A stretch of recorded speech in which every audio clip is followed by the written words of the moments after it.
Yes, dear audience, I welcome you for the afternoon session, the Embrapa session. And please, Anna, introduce yourself.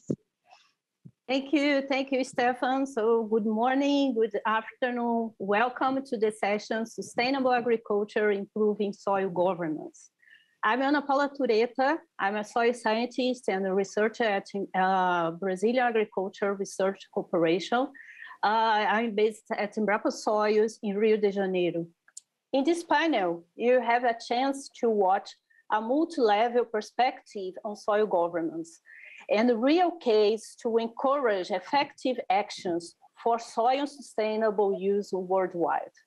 To reach this goal, the panelists bring a substantial wealth of experience and will present international guidelines, national policies, programs, and interaction with the private sector, highlighting the importance of these initiatives towards an effective soil governance.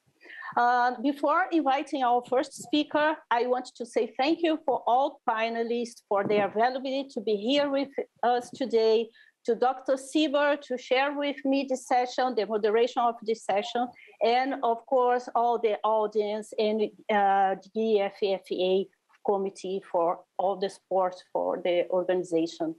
And please, Stefan, go ahead with your introduction. Thank you very much. Very few words only. My name is Stefan Sieber. I'm member of this Leibniz Center for Agriculture, Landscape Research, ZALF called, and I'm head of the department SUSLAND, Sustainable Land Use in Developing Countries.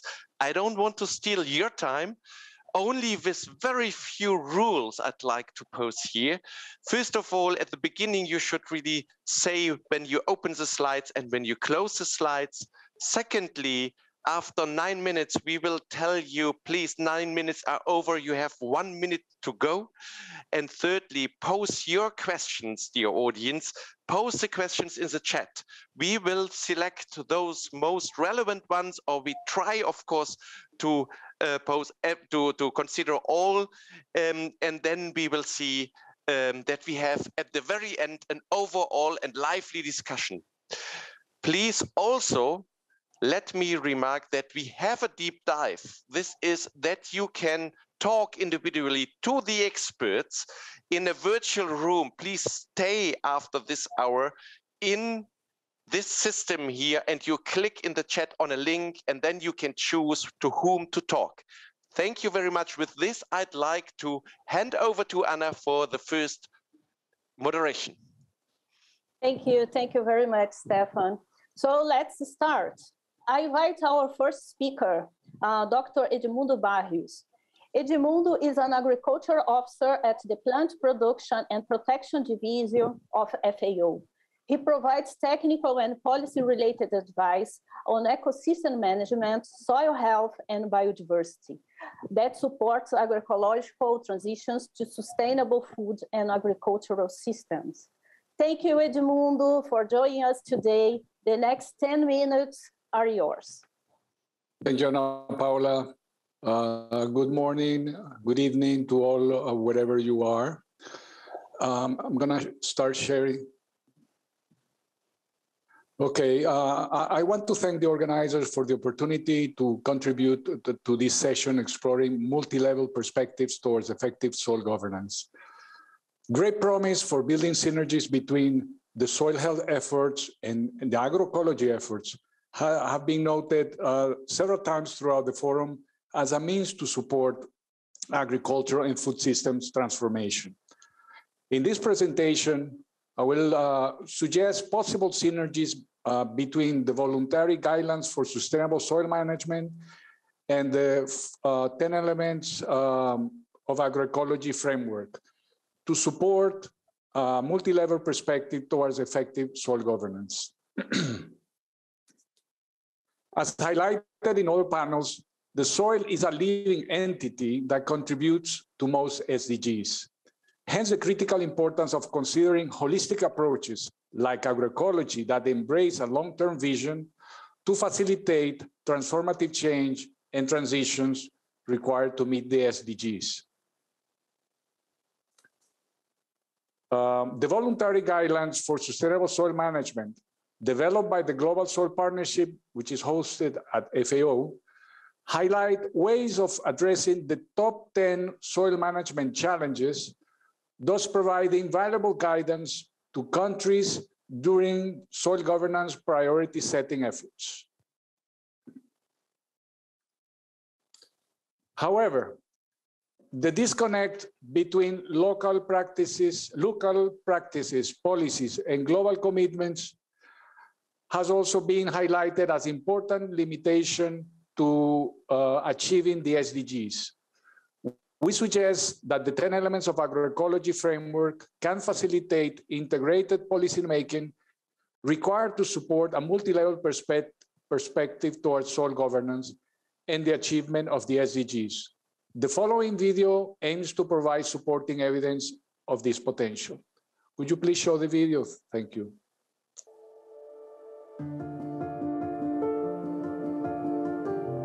A growing consensus highlights that the global food system is not delivering as needed on a number of key sustainable development indicators. There is an urgent need for a global transition to agriculture and food systems that ensure food and nutrition security for all, while reversing environmental degradation and adapting to climate change. Sustainable agriculture and food systems simultaneously offer multiple benefits to society. Agriculture and food systems need to adapt to different contexts by transforming field practices and day-to-day farm management operations to enhance farm diversity and links to markets. Agricology represents a shift from ready-to-use to custom-made production systems. To assist countries in fostering transformative change, FAO developed the 10 elements of Agricology framework. The 10 elements are interlinked and interdependent. They describe essential components, key interactions, emergent properties, and desired enabling conditions in agroecological approaches. Ecological, social, economic, and nutritional diversity are fundamental to agroecology. Agricultural systems that are biologically diverse can make greater contributions to the stability and variety of ecological functions that sustain food production and other ecosystem services, like pollination, biological control of pests and diseases, and soil health. Diversification of agricultural systems need to be guided by co-creation and sharing of knowledge and practices, science and innovation. Proven local practices combined with scientific knowledge provide the best guidance on what crops, livestock and trees to include on the farm, where to place them and how to manage them. Synergies occur when interaction between components in space and time generates multiple benefits to stakeholders across a range of products and services. Redesigning agriculture and food systems, aiming at synergies while minimizing trade-offs, inherently increases resource use efficiency.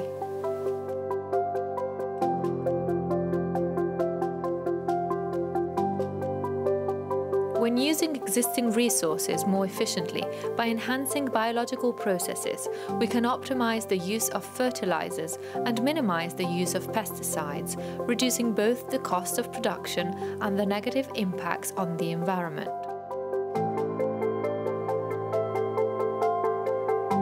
Recycling is central to efficiency in agroecology, as it replaces the concept of waste and pollution with that of new biological resources for agricultural production.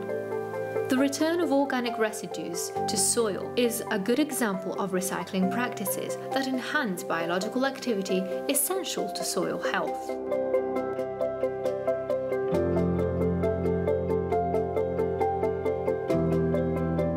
Diversification, including different crops, trees and animals, increases resilience, which constitutes a type of natural insurance. When market prices are low or a bad season occurs due to drought, pests or diseases, having diverse products and lower dependence on external inputs contributes to stabilizing producers' incomes. Having different crops and trees flowering at different times of the year enhances pollination and creates habitats for predators and natural enemies of common agricultural pests and diseases that can provide biological control services. Protecting and improving rural livelihoods, equity and social well-being is essential for sustainability. Agricology places a strong emphasis on human and social values such as dignity, equity and inclusion, all contributing to the improved livelihoods dimension of the Sustainable Development Goals. It puts the aspirations and needs of those who produce, distribute and consume food at the heart of food systems. Human and social values foster the building of social capital and collective action to make our way of life sustainable.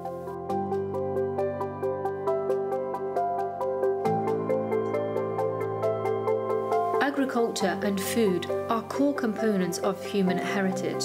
Culture and food traditions developed as a result of long-term human-environment interaction and play a central role in society. By supporting diversified diets, agroecology contributes to food and nutrition security while maintaining the health of ecosystems. Agroecology plays an important role in the harmonious rebalancing of tradition and modern food habits, enabling healthy food production and consumption while supporting the right to adequate food. Agroecological transitions demand the development of effective and innovative policies, institutions and markets that enable and support transformative change. Responsible governance, from communities to nations, embodies transparent, accountable and inclusive mechanisms that support producers and consumers. Responsible governance also enhances social inclusion and fair practices.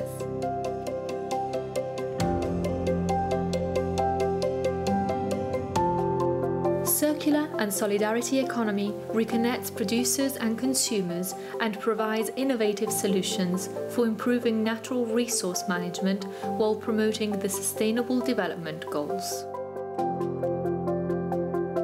Agroecology is based on bottom-up and territorial processes, helping to deliver contextualized solutions to local problems.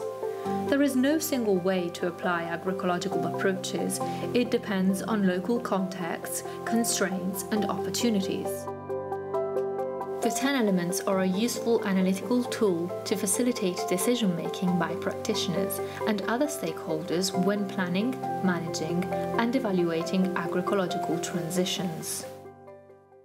To derive maximum benefit from these elements, we must continue to learn and innovate together, build and share knowledge based on scientific evidence and experience from the field, and support policies, procedures, and legislation that prioritize sustainability. Partnership and collaboration are central to co-creation in agroecology. Researchers and producers play a vital role as knowledge and innovation drivers for global transformative change. Agroecology means connecting efforts and scaling up sustainable practices to bring about a better world for everyone. If you want to know more about the benefits of agroecology and the 10 elements, please visit FAO's Agricology Knowledge Hub.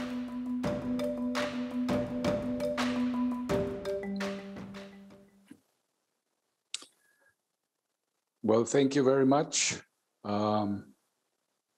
Thank you. Thank you, Edmundo. Yes, just some concluding remarks. The 10 elements of agroecology framework, as you noted, I'm sure is not without criticisms. However, member countries have considered the 10 elements to be useful for framing the recognized complexity of food and agricultural systems into a simplified yet holistic version of reality that can facilitate decision-making by policymakers, practitioners, and other stakeholders at different scales. For example, this structure can allow different stakeholders to articulate challenges faced in adopting the voluntary guidelines for sustainable soil management, build consensus towards desired goals, use a common language when sharing information on the status of implementation, and encourage collective action and alignment towards achieving the greatest possible impact. Thank With you. that, I close. Thank you very much. Thank you very much, Edmundo, from FAO. Edmundo is an agriculture officer at the Plant Production and Protection Division at FAO. Thanks again for this contribution and for this really insightful video. Meanwhile, we shift now the presentation. I'd like just to remind you, if you have questions to Edmundo, please post them at the very end and post your questions in the chat. And I'd like to invite now and to introduce now Maria de Lourdes Mendoza Santos, and she is actually head of Embrapa Soils. And we actually met several years ago. You will not remember, but it is a pleasure with your vast experience in agronomy and morphology, digital mapping, and also handling of databases. But beyond this, and this is even more important, you are an Embrapa representative in various international forums. And that means one is the ITPS, the Intergovernmental Technical Panel on Soils, and also the GSP Global Soil Partnership, as well as at the FAO. I thank you. It's so nice to have you here, Maria, and the floor is yours. Go ahead, please. Thank you, Stefan. Good morning, good evening, or good morning to everyone. Thank you very much. I'm sorry because I don't remember our meeting. Today, I'm going to present to you a very important program of Brazilian soil survey and interpretation program. Today, became a state program of Brazil. Embrapa is in the beginning of this program, but today it is a state program because we are working with many institutions as well as ministries in order to keep in days the soil governance in the country. Brazil is a very large country, and soil information here is not so detailed. As we all know, soil information knowledge are very important to food production, to ecosystem service, and to climate change mitigation. I would like to ask you for this program was started. I think it was inspired in the Global Soil Week, the second Global Soil Week in Berlin, where you talk about soil governance. And then you came to Brazil and you organized a meeting in soil governance. It was the first one, Ana Paula has participated on that as well.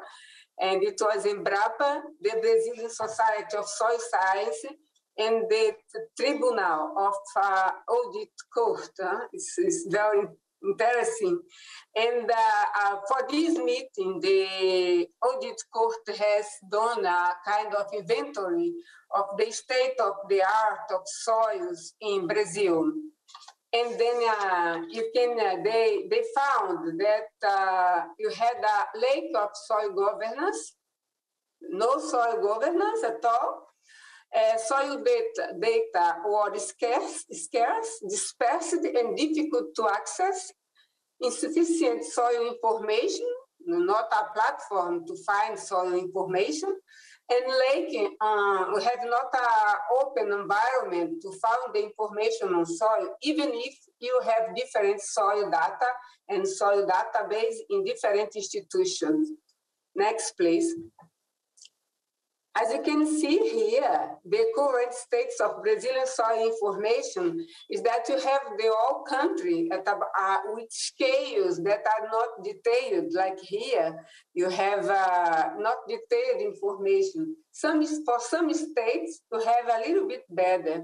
But if you come here, the high intensity recognition, the semi-detailed, and the detailed scales, you have actually, you have less than 5% of the country with this kind of information, more detailed, that then you can take a decision for agriculture, for program, for policies.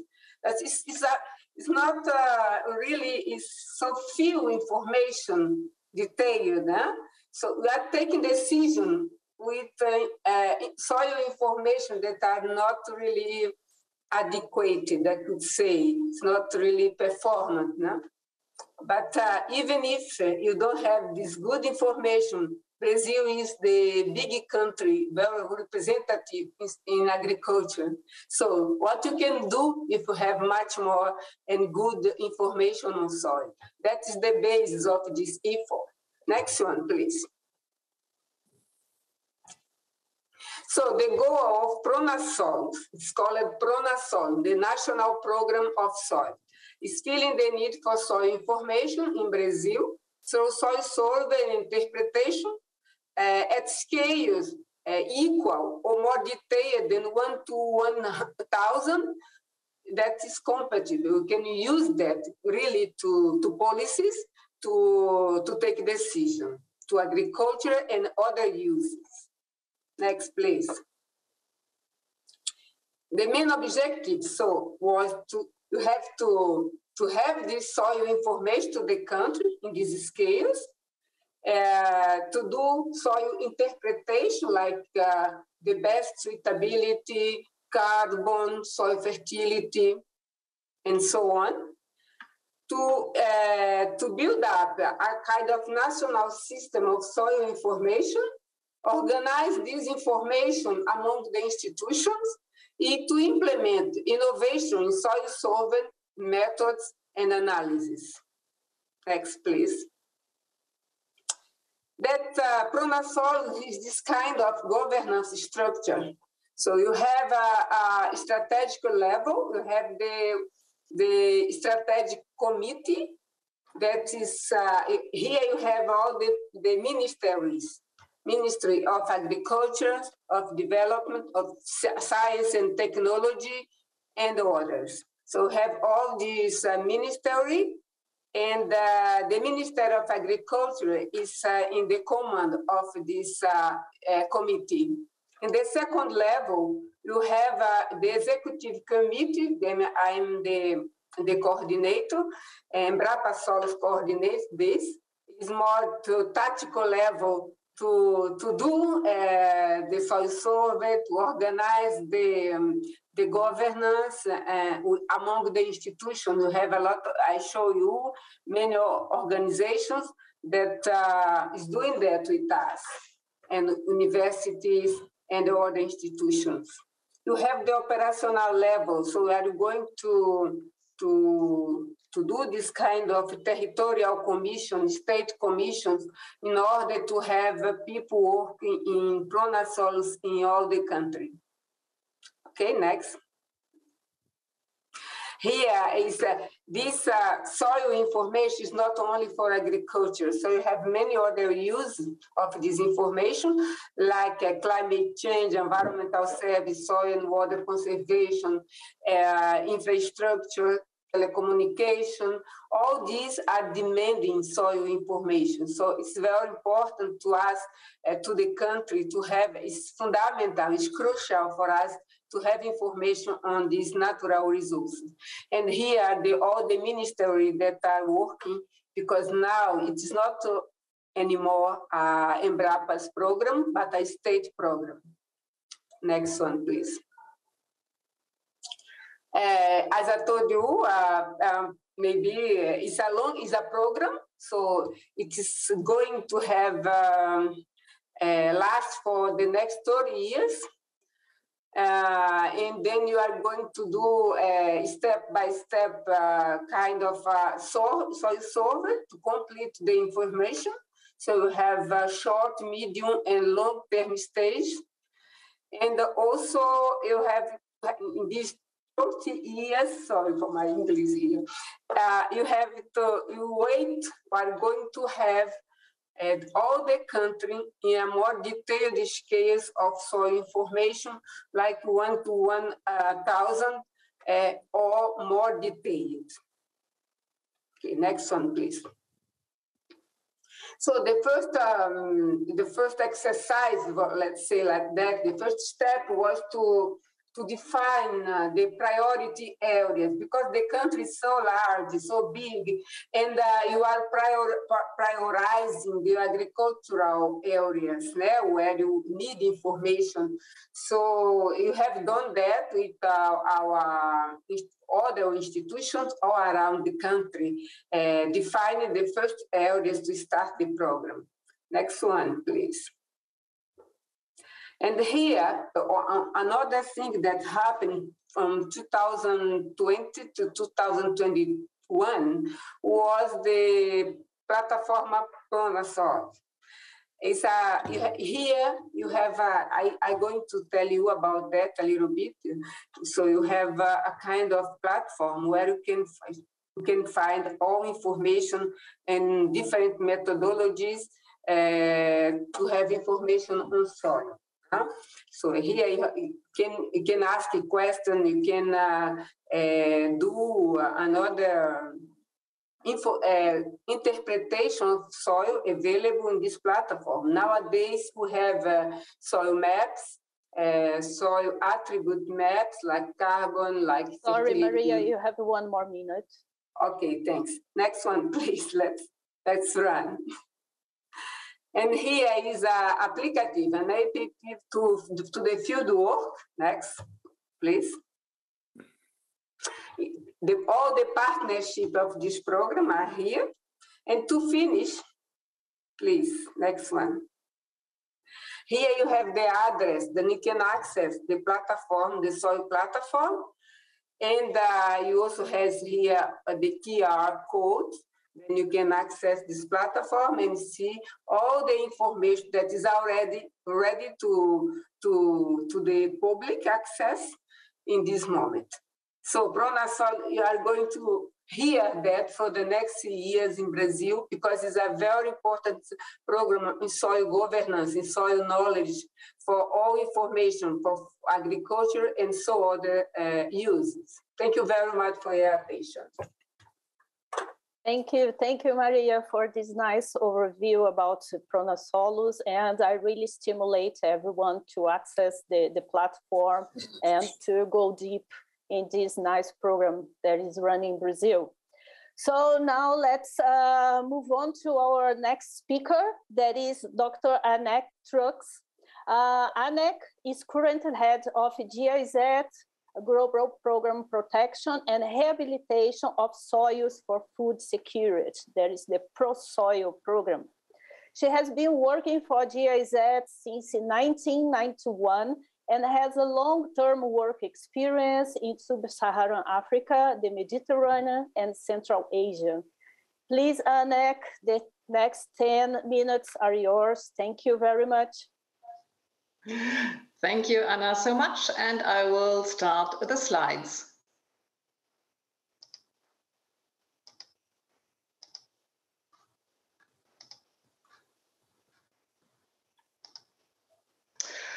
So, my pleasure today is to give you some insight in practical work on food protection with a view to, on soil protection with a view to food security, climate biodiversity, and how can soils make the difference. So that might be some design familiar to you. It has been designed by the German government's Scientific Advisory Council, and last year they published a study on land and soils and the land trilemma. And what's the land trilemma? Land and soils are key for sustainability and for achieving also sustainability goals of Agenda 2030. But we have to observe a competition on land and soils for climate protection, for food security, and for biodiversity. And on the other hand, we have soil erosion and decreasing soil fertility that enhance this competition on soils. So soil protection and rehabilitation, they are mandatory as part of multiple benefits strategies, because we have to match all three goals shown in this picture. So, one pathway to solution is the global program Soil Protection and Rehabilitation for Food Security that I have the pleasure to run on behalf of our Ministry for Cooperation and Economics within its One World, No Hunger initiative, which is mainly meant to give a boost to achieving the zero hunger goal of Agenda 2030. Where do we work? We work in a couple of African countries as well as in India. So it's a global program, not just a national one. What have we been doing up to now? It's quite an important investment of Germany's government. It is supposed to run for 11 years, and it has a value of up to 200 million euros. What did we achieve up to now? We are close to rehabilitation of 500,000 of hectares in all 7 countries together, and close to 40% yield increase, while reaching close to 1.3 million people as beneficiaries. So I will try to give you some insight through a deep dive in one of our country packages, because I could talk for hours, but we wouldn't have the time for that. So my example and the journey I would like to take you to is through the Ethiopian highlands, to our integrated soil conservation program in the highlands of Ethiopia. You will see here on the map of the right side, anything in red and brown, that's the woredas we are working in. So quite an important coverage, but still much more to cover, and that's our challenge. We reached an area of 180,000 hectares up to now, with a yield increase of 76% and more than 300 people. But we have 80 million Ethiopians in mind, and there are still millions of hectares to be covered with soil protection and rehabilitation measures. So you need to strategize. What can you do? So our starting point in practice is we start to strategize from the beginning on in our country packages, from quick wins to long-term goals. That's to say, when we are talking about quick wins, we try to identify what's the key problem of the people. Where are they really sensitive about? In the example of Ethiopia, it's the problem of acid soils, depending on soil structure, but also being a consequence of a long-term nutrient mining, insufficient organic manure, and declining soil and fertility and yields. So we start with very, very simple methods. That's to say, in the case of acid soils, is liming soils in order to get back to a pH allowing for first or better yields.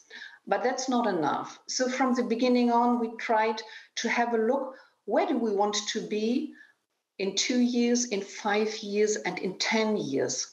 And there, when we talk about long-term goals, then we talk about introducing agroecological measures in a more comprehensive way. And you remember the film shown by Eduardo, that's the scope of messages that you apply. Starting not only with liming, but getting manure, getting residues in the soil, working about more varieties, working on better seeds, working on crop residues, on biochar, and many other technical packages. Relation to agriculture, you see here, we cannot cover the whole ambition of agroecology, but when you're talking of soils, you talk about at least the first 3 levels of agroecology. You don't talk about the consumer relationship, there you need other stakeholders. How to work? What are key features of the program? Competencies first. A main feature is really to invest over and over in capacity building of people. Because innovation starts where it's innovative for the people concerned, not where it's innovative for science.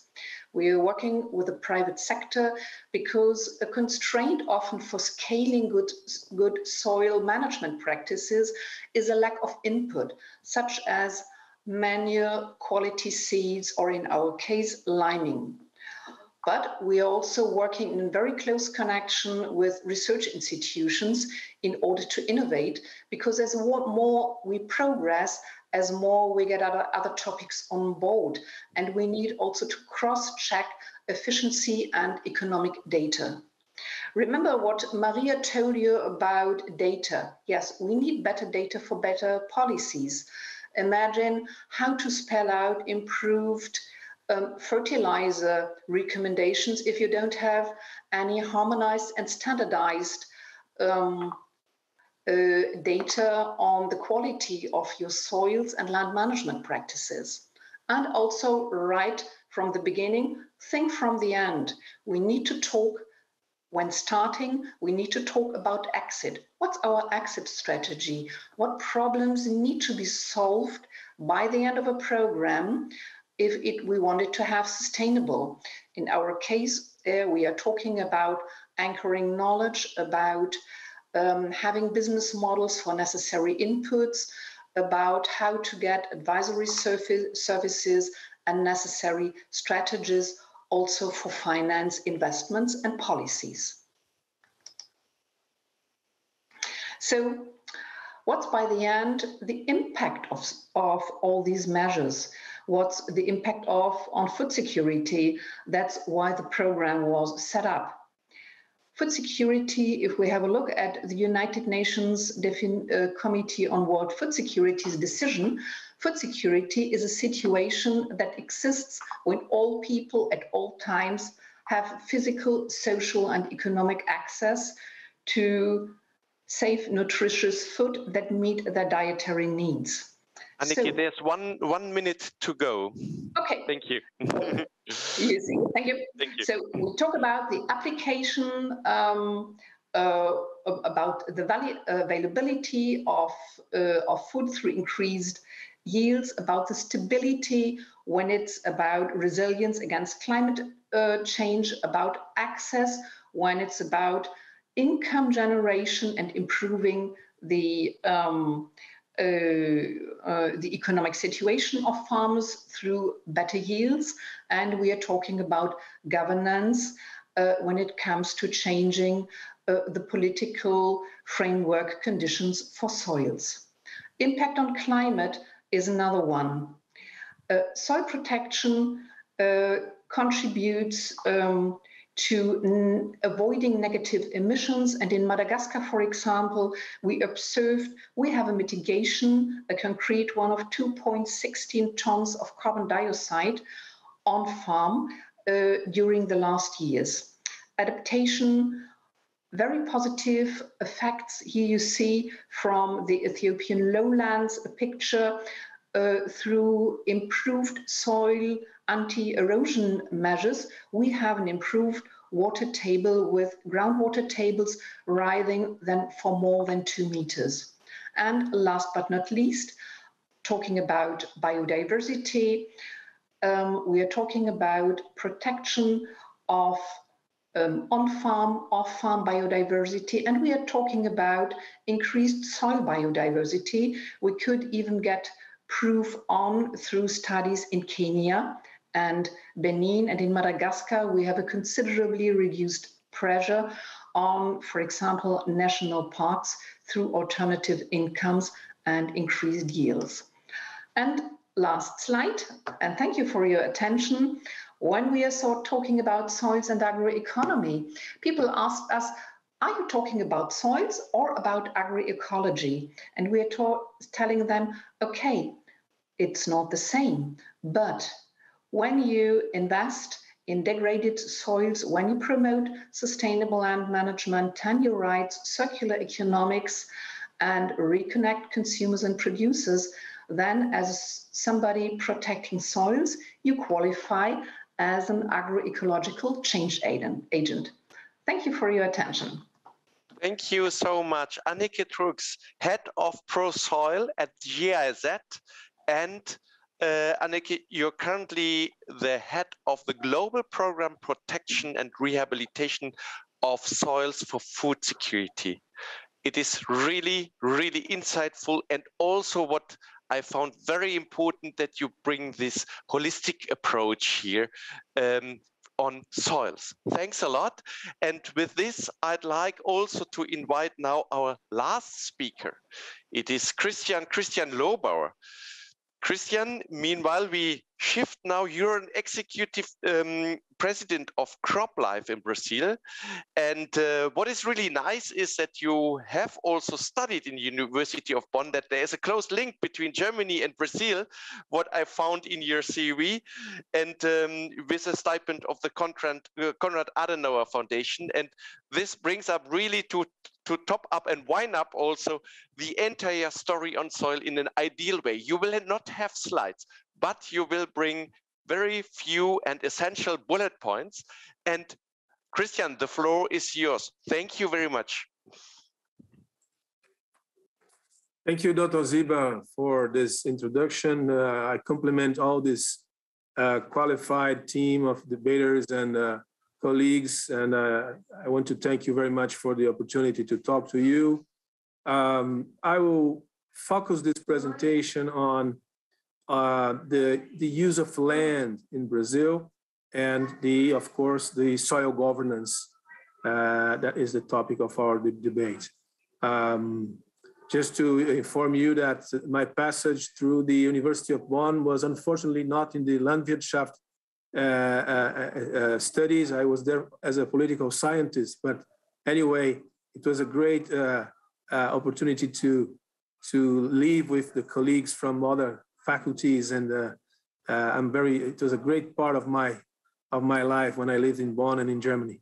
I want to say that I'm presenting here the CropLife Brazil. CropLife Brazil is an association that represents 50 companies that deal with crop protection products, bio protection products, and seeds. So the whole biotech world as well is represented in our association. The topic of soil governance is very much connected with what we do. And I'll try to focus on the idea that this country, Brazil, has already practiced what we can consider an agroecologic approach in agriculture. Despite of being a very sympathetic and new and with a lot of debate on the topic of agricology, we can say that this country has been already applying and delivering agroecological results. And I'll say why. Because first of all, in our legislation, our constitution, we have the guarantee of ecologically balanced environment in our main legislation.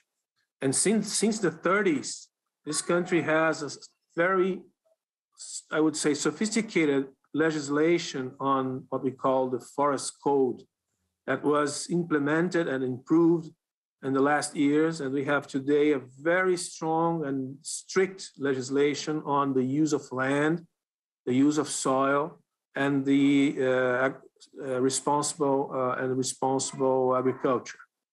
When I say that, I give, most of you know the numbers, but just to inform the people that do not know Brazil very much, despite of this huge area that Professor Maria de Lourdes already exposed, we have about 9% of the territory being used for agriculture.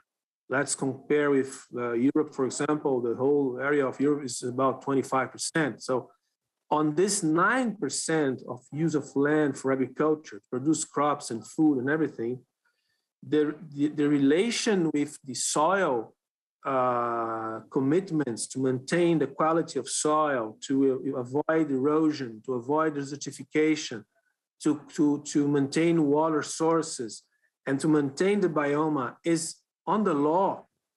It has to be respected. And it's more than that. Since 2011, with the commitments of the Copenhagen meeting on carbon agriculture, low carbon agriculture plans, Brazil has already committed with the world with a plan called ABC plan. The ABC plan is the low carbon plan that is formed with practical measures that have been already implemented by farmers in this country. I'm talking about recovery of degraded lands and pasture mainly. This is already a reality. In the last 11 years, this country has had the goal to implement about, the number is 15 million hectares of pasture to be worked on to reduce the degradation of these pastures. But more than that, we have been living in the last 15 years with a very interesting experience that only this country will be able to implement. That is the crop livestock forest integration, what we call integration of pasture, crop production and livestock. This is about 14 million hectares that have been already been rotated. They rotate the production in the same piece of land, makes the soil become already recuperated and receive new mineral materials and maintain the sustainability of this soil very high for different products that have to be implemented in agriculture. More than that, no tillage system, for example. No tillage system has been used in Brazil for 40 years already. So you use the carbon and the material, the organic material that is on the floor after one crop to another. It sounds obvious, but it was not obvious to do that 50, 60 years ago. And it's a practice for most of the farmers in Brazil already do that to maintain soil fertility, maintain microorganisms under the organic material. So the efforts that were already mentioned here on biological nitrogen fixation, this is part of life in the Brazilian agriculture, all over the country, in different areas and everything. Fixation of nitrogen is part of agriculture in many different crops and many different cultures in different areas of this country, despite of the climate and the biome.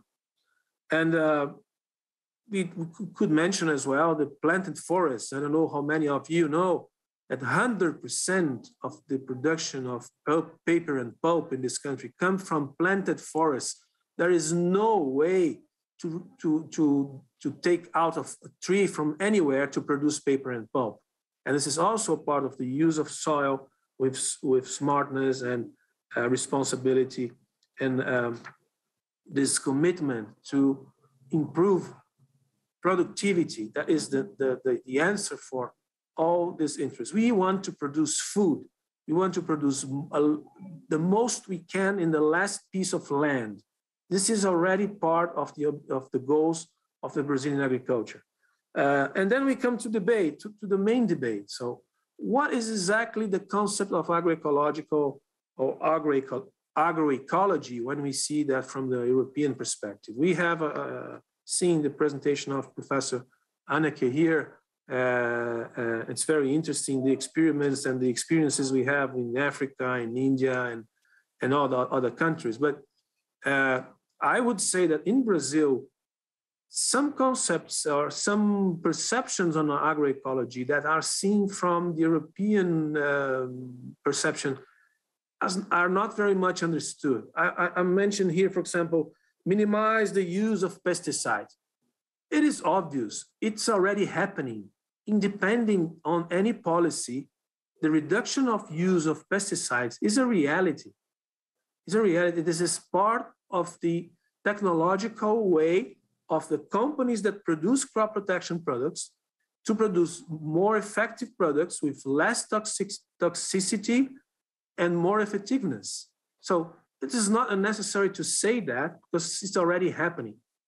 And then we come with this somehow organic policies. Well, we should be even more organic in any way, anything we produce in any country in the world. But if we are mentioning an organic production of low scale for niches of products, this is not what's going to happen in Brazil. It's the opposite. We are already managing extensive agriculture with the use of large amounts of soil, with very high productivity, with agroecological concept.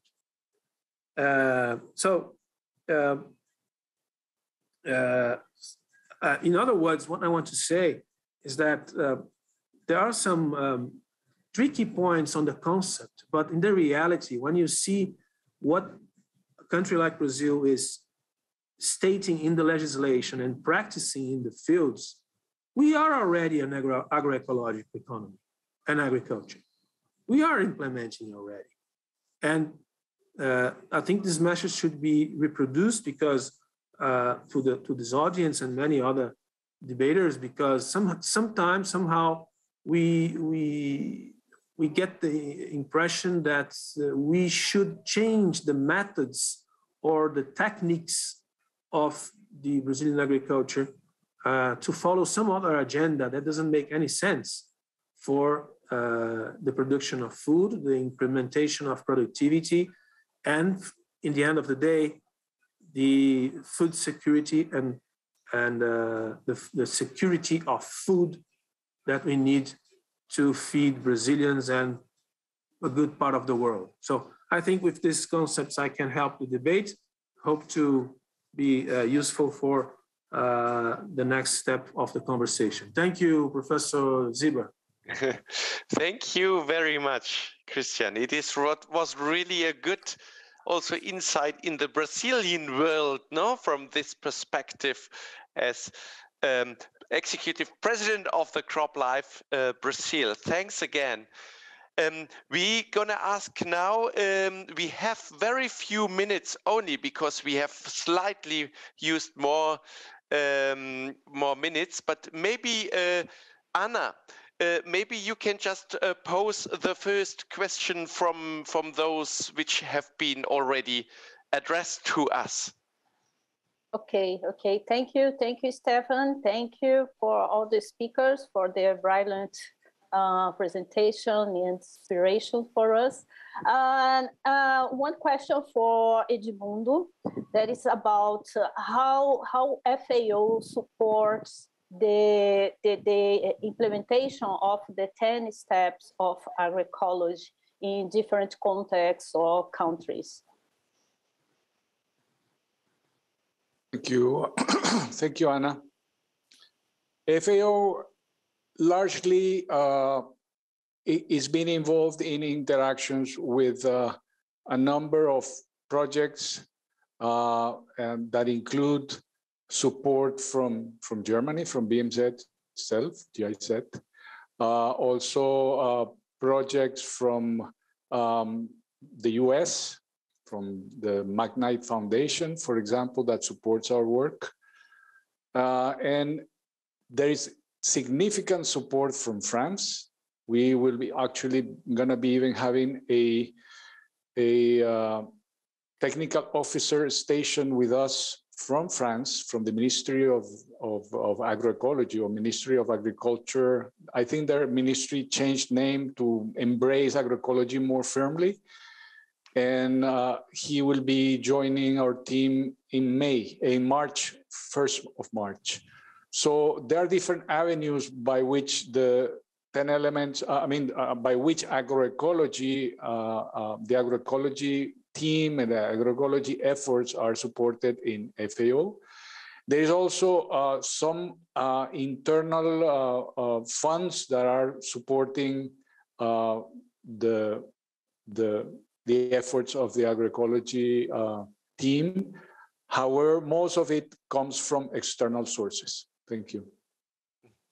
Okay, thank you. Thank you very much, Edmundo. Stefan, do you have a question? Yes, there was another question in the chat also that on success stories. And I'd like to pose this question also to Anneke maybe, because you already explained this holistically in this sense, whether you can also build on success stories. And then maybe there was this question on what are the factors driving success? That means, what do you really need to consider in order to be successful in the way of protecting, of course, soils, but also setting around this also successful projects? Okay, thank you. Yes, a very good question.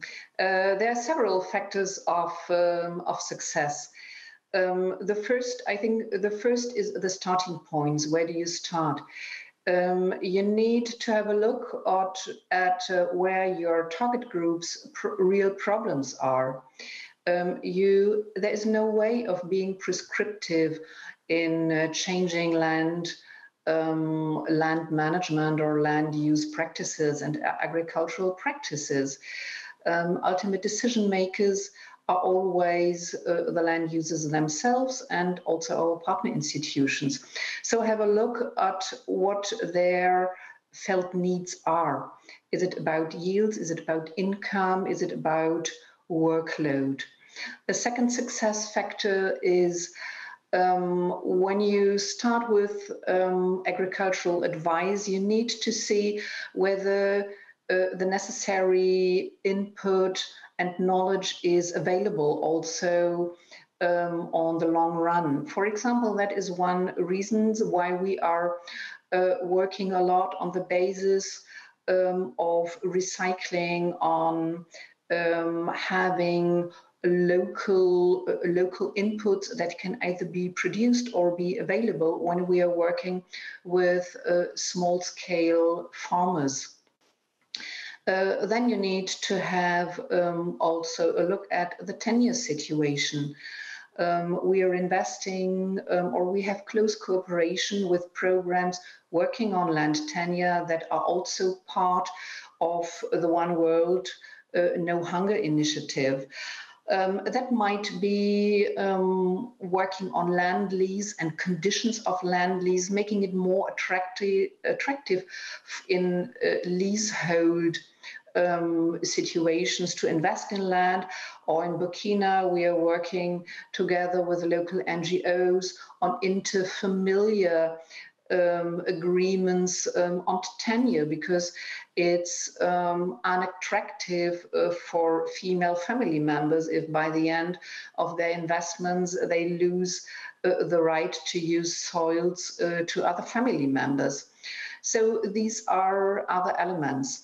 Then you need to look also at the issue of business models. You can invent on soil inputs such as compost, biochar, seeds, lime, or whatsoever. You can invent on the practice, but by the end, you need also business models that work in practice that assure an appropriate supply, and that often is an issue of paradigm change. That's what we are talking about with our partners when we talk about subsidies and reallocating subsidies. Digitization can be a success factor, because when we work in India, we are not talking about some 100,000, we are talking about many million smallholders. And how do we reach them? How are we able, or how is the Indian advisory system able to promote appropriate recommendations for good soil management, as well as to receive appropriate or to answer to requests and advisory needs. And there we are working on digital solutions. And I think that's also some success factor increasing in the future. Okay. I can talk on for 1 hour. No, thank you very much. It is indeed always very contextualized also to the local level, no, the site-specific adaptations, what is needed. First of all, thank you very much for your time, for your insightful, really good contributions, but also to the audience. Thank you very much for being with us and also referring to in the chat now to the link. You have now really the special opportunity to talk to the experts here individually. And I would like to invite you to stay with us, because now we have a lot more this informal discussion and get together. And this is always also needed. And this is a part of this kind of virtual conferences right now. In this sense, a big thank you also in the name of ZALF, and in also a big thank you to Anna and for all the efforts for this Embrapa slot. And maybe you also say some words, Anna. Yes. Thank you very much, Stefan. And on behalf of Embrapa, I want to say thank you again for all the panelists, all the insights that you share here. So now I have some hope that we can move forward towards more sustainable soil governance and a more sustainable agriculture. So thank you very much. And I hope to see you in a couple of minutes at the deep dive session. Thank you. Thank you. And have a good afternoon. All the best to you. Bye. Bye.